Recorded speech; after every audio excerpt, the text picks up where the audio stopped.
might seem very peaceful with the chirping of birds filling campus, but outside this peacefulness, there are people upset with potentially new policy change at Ohio State. This September will mark the 4-year anniversary of Ohio State selling their parking assets to QIC Global Infrastructure. The deal returned $483 million to the university, and in return, this Australian investment company has control of university parking services for the next 50 years.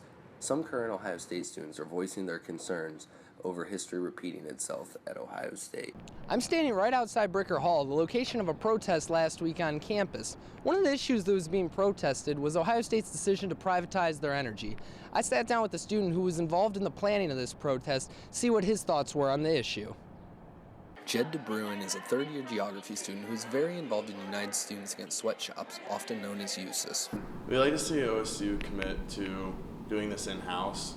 OSU over the years has switched from coal to steam power.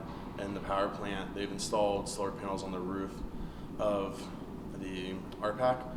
And we think that OSU can continue to make great strides. 21% of its energy is being sourced from a wind farm in Northwest Ohio. In order to capture the opinion of the average student, I spoke with two students not in USAS to hear their opinions on the push for privatization. As long as I'm not paying extra, it's none of my business really. I'm fine with it.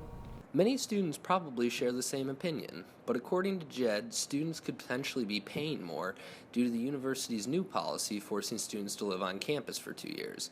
In addition to this, the privatization of energy could jeopardize control of the source of the energy. If OSU's not in charge of their energy, they have no control what type of energy is being used to supply the campus's energy.